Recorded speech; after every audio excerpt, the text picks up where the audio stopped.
Esselamu aleyküm, merhaban adamlar. Hormatly aýdym sadyň muşdoklary.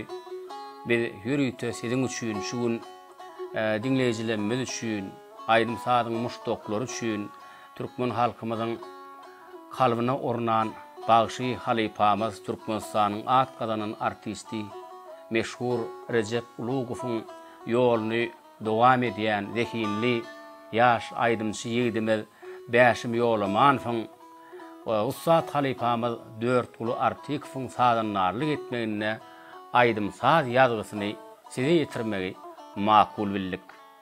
Mehriban adamlar, Bäşim Ýolamanow halypa sadanyna 4 uly artikov bilen türkmen halkymyzyň muman bütün dünýä ýüzüne ýaýran Görowly destany boýunça Görowly şa destanyna aýdylýan goşulyň türkmen halkymyzyň arasynda aýdym bolup ýanglanmagy bilen şu gün ýürüýte siz üçin aýdymlary diňe Görowly şa destanyndan ibaret edip saýlap aldyk. Şoň üçin hormatly aýdym sadyň muşdoklary, mehriban adamlar, biz siziň her biriňizden döwletli maşgalaňyza agdy berilik, ırsal döwlet, bagtyarlyk arzu edýäs. Hem şu aýdymlar siziň kalbyňyza, siziň ýüregiňize barar diýen umyt bilen siziň dikkatyňyza hödürleýäs. Dinleň, diýin zalyň mehribanlar.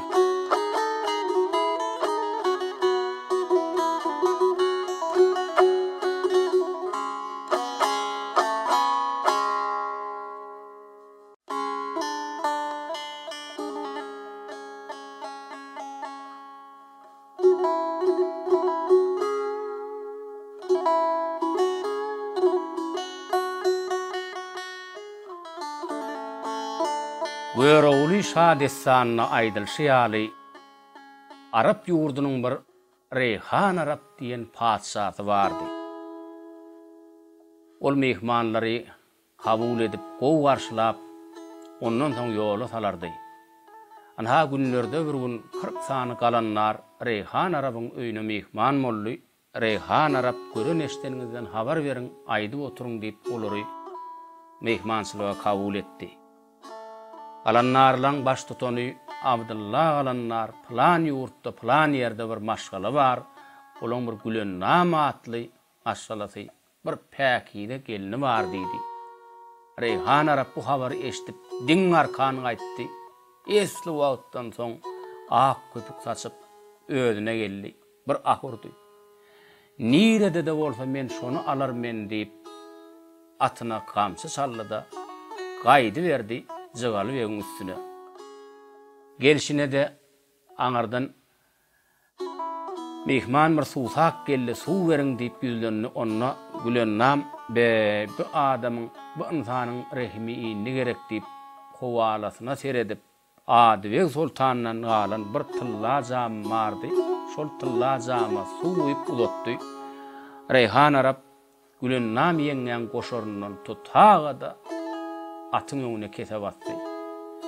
Muny synlap Görowly we hapa boldy. Emma Reyhan Arap Gülennam ýeňesini alyp ötägitdi. Görowly ýygynyň ağlay, zar ýyglap galdy. Olaň ýygynyň ýetip bilmejegini bilip ahir atasy Jygaly begiň ýanyna geldi. Jygaly beg aýtdy: "Ey oglum Görowly, sen gam çekme, gussa batma. Bu dünýä bir panydyr. Na erte ulolarsyň, Reyhan Arapdan aralarsyň oglum" diýdi. Onu Görowly we atasy Jygaly begiň bu sözüni eşitip öz-özüne göwnlük berip, "Däli köňlüm melul bolma. Meniň hem bagrym baş oldy. Gelli güýçli ganymy urap, yetmedi güýjüm ýaş oldy" diýip bir söz diýdi. Bir wagt näme diýdi?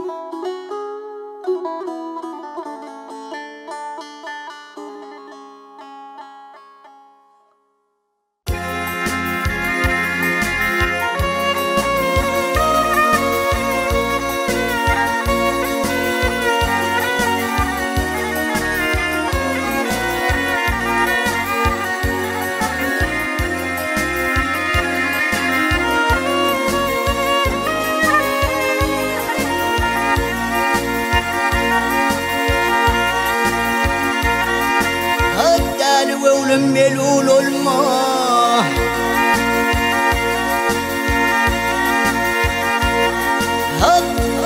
Haydar oğlum melul olma, melul olma.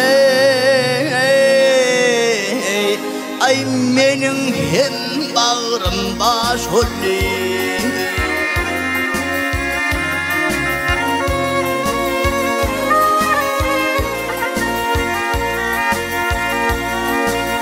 Gel bir de kanım düşman, kanım düşman. Yetmedi gücüm yaş oldu.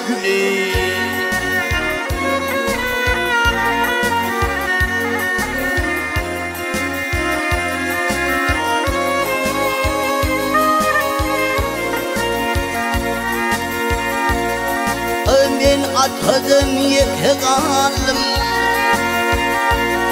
Ben atadım yıkıkalım, yıkıkalım. Lan benim haralım kullum.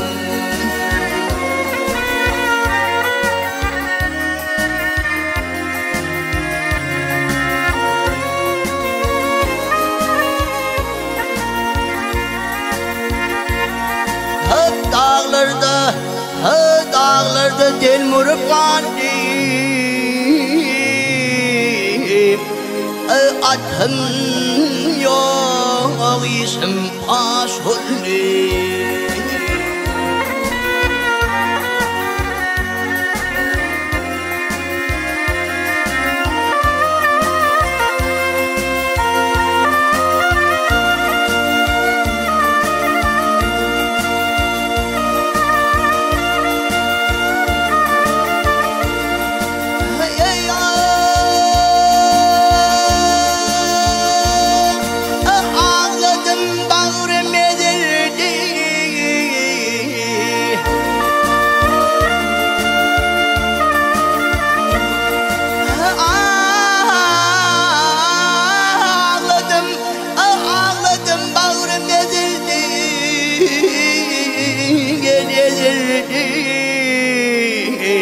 Ay kanın fanlarım düzülür.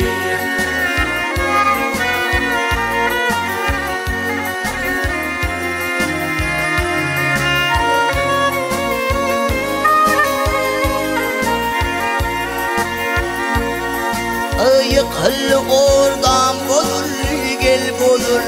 Atım yok işim kaş oldu.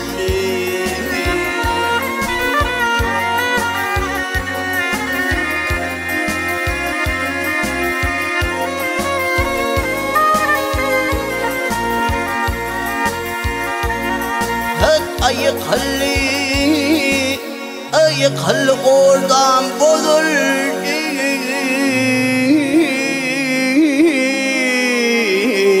Ay atım yok işim kaş oldu.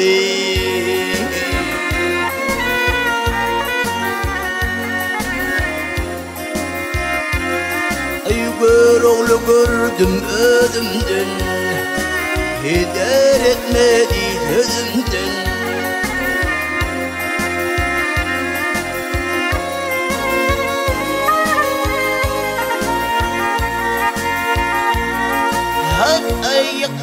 Ay ağlayıp kaldım izinden. Ay gülün daminin taş oldu.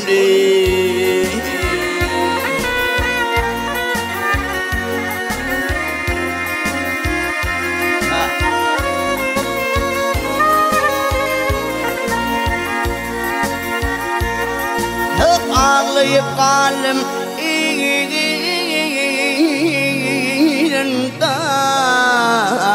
Ay gülün daminin taş oldu. Zalim ara bir hoş oldu.